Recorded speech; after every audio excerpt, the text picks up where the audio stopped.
Hey, this is Michael. Today I'd like to talk about dreams about your pets, dreams with your pets. Have you ever felt like your pets were visiting you in your dreams? Apparently, Buddy wants to be a part of this conversation. I often have dreams with my current pets as well as my animals that have crossed over, and it's very profound. It's really powerful. And recently, I had a dream, this really vivid dream, that I was walking my dogs, my three dogs. Atticus is over there, and we were walking in this road, this fire road above our house here, and I'm walking in the pack and I'm going up the street, and then all of a sudden, Cooper, who is my Collie-Shepherd mix who passed several years ago, she was my sole dog that was with me for 15 and a half years and a real inspiration for me. All of a sudden, Cooper just starts walking up on the path and meets us on the path.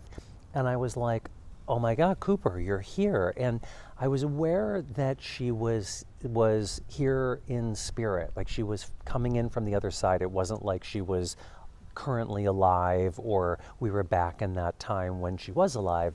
She was kind of sort of slowly walking up, a little stiff, similar to how she was at the end of her life, but walking. And she came up and wanted to join us. And I could feel, and I was having this telepathic communication with her where she was excited to see us and she was wanting to meet everybody, like in person though, or like in being, like, in embodiment. It's like I was feeling from her that she wanted to join the pack and connect and almost like have this family reunion. And I was like, oh my gosh, this is amazing.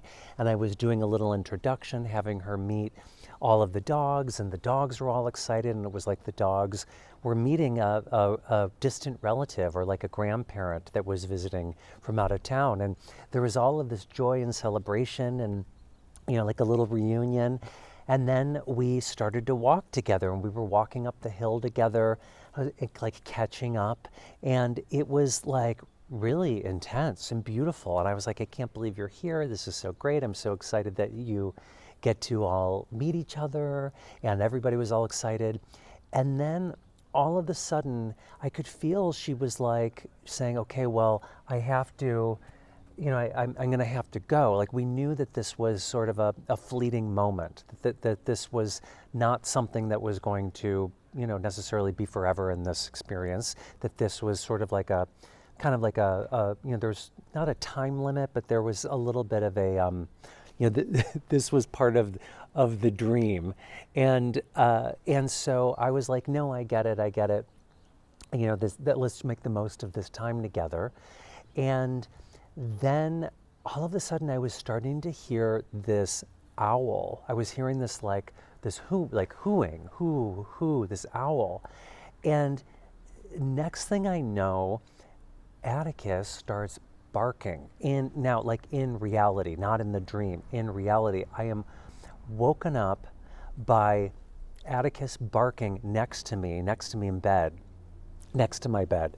And there was an owl right outside my bedroom window, literally at the window, hooing really loud to the point where it's like startled Atticus, and he barked and it woke me up. It woke all of us up. And I had goosebumps, I had chills. The significance of the owls for me and for many people is very much like a power animal, a spirit animal, a message that comes from spirit through an owl. And we do have owls here. That said, it's very rare that there has never been a time where an owl has actually been on our property that in making, I'm sure they have, but never noticeable, never when I'm hearing them that way, especially literally like right at the window. It was like hooing into the window. And of course, Atticus had to sound the alarm and, wake us all up and call attention to it. But there was a connection. There was a connection of all of this. I really felt moved by the visitation from Cooper and the celebration of the pack being together. and really having the opportunity for my current animals and Cooper, who is like really Cooper. She is very much like a guardian angel for me. She's with me a lot of my work and a huge inspiration in my path and all that I do. And it just was such a powerful experience, this dream. And so, I love the idea of and the reality of our animals visiting us in our dreams. And not just, I really felt like these guys too were a part of the dream. It wasn't just my imagination. It was actually a collective experience. We all were meeting in the higher realms and sharing this experience together. So I love the exercise of inviting our animals to join us in our dream, to set an intention. And I didn't do that in this situation, but I have before, and it does work. So setting an intention, maybe throughout the day or before you go to bed, especially when you go to bed, to invite your animals to join you in the astral realms, in the dreamscape. And it could be your current living animals, or maybe it's an animal of yours that has passed that is on the other side that you would love to have a dream about. Set an intention, ask, feel them, imagine what it would be like to be sharing a dream with them. You can't see Luca there. To be sharing a dream experience with them, and then just surrender and allow the process to happen. Allow it to come when it's meant to happen, when they're meant to come to you. So it may not be that night. It may be in a few days or in a week. Just allow and trust and surrender to the process of them finding their way to you. And then enjoy it. Write it down. Keep a little dream pad, a little dream notebook by your bedside so you can write it down quickly, because so often what happens is we forget, you wake up and you forget your dream. But in this situation, the dream I had with these guys in Cooper, I remembered it immediately. And even as the day progressed, I was remembering the dream even more vividly. And it's just a really beautiful experience. So, but again, this can be something that we can do. Buddy's rolling around over here. Can you see him there? Moving the camera. Buddy's like, yeah, let's dream together. Let's enjoy the dream.